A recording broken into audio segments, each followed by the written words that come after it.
Hey everybody, welcome back to All Fiction is Fantasy. Daniel here. I hope you're doing well, and if you're not, I hope you are soon. Okay, today on All Fiction is Fantasy, we will be reviewing Bard, Book 1 by Keith Taylor. Book 1 of Bard was originally published in 1981, and this version here has this great cover by Don Mates.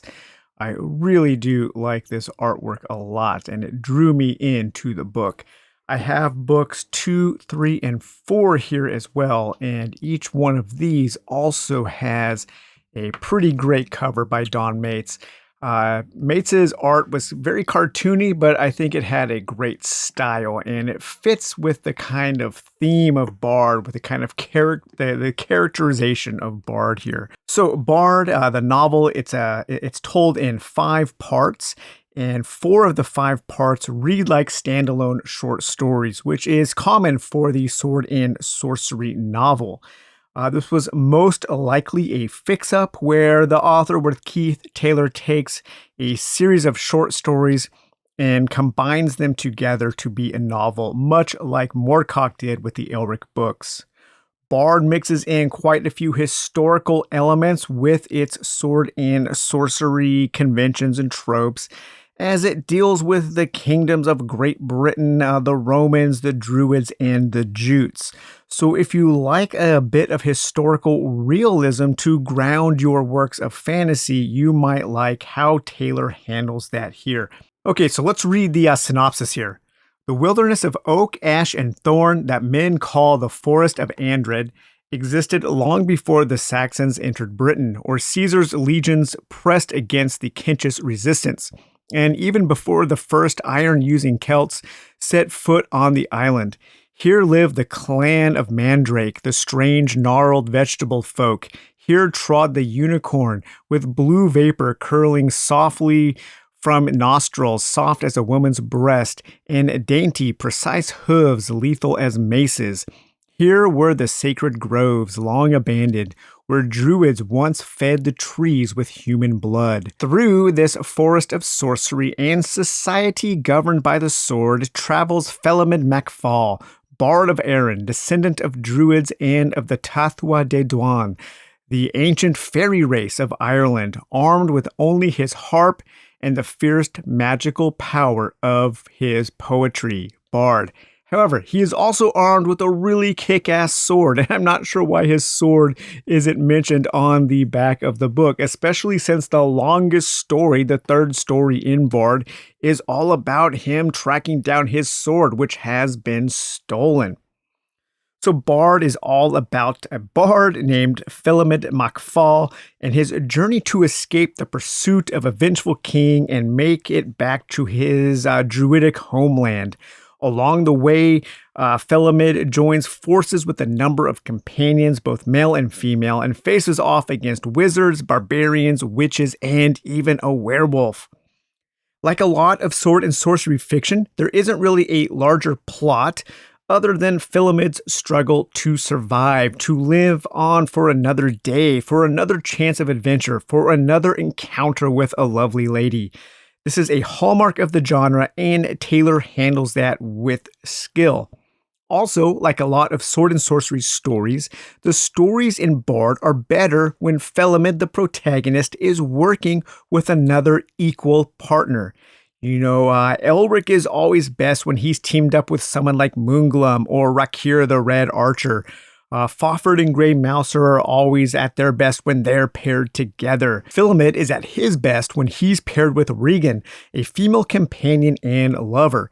Unfortunately, Regan is written out of the novel about halfway through, and I think it suffers for it.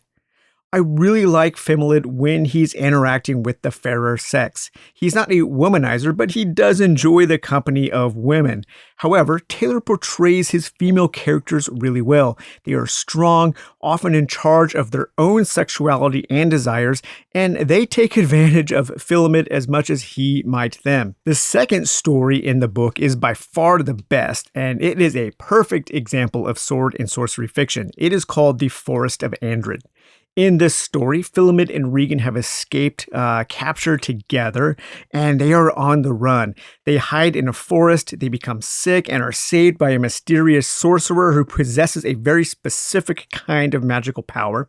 The sorcerer is also in command of a floating basket. Here, you can see the basket named Basket, and a sentient rope called Rope. I love how literal the sorcerer is with his namings.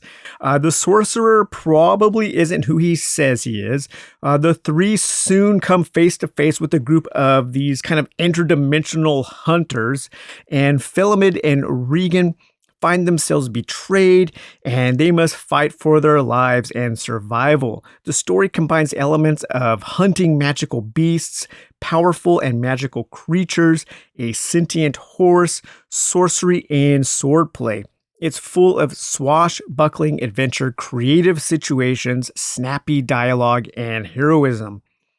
One of my favorite things in the book are Philemid's harp and sword. His harp is called Golden Song, and his sword is called Kincaid. Kincaid, I love that name so much. That is such a cool name for a sword. I'm hoping that we learn more about Kincaid in the future volumes of Bard. It's a cursed blade that was forged from the metal of a falling star. That is so badass. I absolutely love everything to do with Kincaid. Even though Philemid is a bard, he doesn't use his bardic powers of song and verse too often. When he does, I like how Taylor will often narrate the verse in prose fashion, and overall, I think the aspect is handled with skill. I really did enjoy my time spent with Philemid, but I wish Taylor would have kept him paired with Regan for more of the novel. Regan acts as a governor on Philemid, bringing him back to Earth and not putting up with his bullshit. Philemid is a better character when he is paired with Regan. Regan was a genuinely lovely character, and I don't know if we'll ever meet her again, but I hope her life turned out to be a good one. I liked Bard enough to read the other four that I have, or the other three, I should say, that I have in this series. There is a fifth volume, but it was published much later, and it does not have a matching Dawnmates cover, so I probably won't add it to my collection. I also haven't heard a number of good things. In books 2, 3, and 4, Philemid is actually paired with a character called, what is her name here? Gudrun Blackhair, the most notorious pirate on the Northern Sea. So maybe Taylor realized how cool of a character Regan was, and maybe he kind of returns to pairing Philemid with a strong female character, and I'm looking forward to see how those two characters interact and what kind of adventures they get into together. So overall, I think Bard is a good entry into the sword and sorcery genre. At least 2 of the 5 stories are great. 2 of the remaining stories are pretty good. One of the stories, the middle story, which is the longest story, I felt it spun its wheels a little bit too much. There was a lot of back and forth, a lot of time spent where nothing really interesting was happening. And so that story, I think, kind of sucks the air out of Bard's sails right in the middle of the novel. But the final 2 stories that close out the novel make up for it. But the first 2 stories are the best, and especially that second story, The Forest of Andron. Just fantastic, really well written, lots of great swashbuckling adventure. Sometimes the fight scenes go on a little too long with a little bit too much detail for my tastes. I like my fight scenes to be a little more abbreviated, a little more abstracted and quick. But overall, I think Bard is pretty good. If you haven't read it and you're looking for something a little bit different in your sword and sorcery fiction from a Bard's perspective, maybe you liked Alan Dean Foster's Spellsinger series and you're looking for something maybe a little bit more serious. I think Spellsinger was a lot of fun. I think I've read the first 3 of Spellsinger. And maybe you're also looking for sword and sorcery that is a little bit grounded in some historical context, and maybe you like the King Arthur myths, and you want something a little similar to how that was kind of grounded in a historical setting and a historical context, then you really might like Bard by Keith Taylor.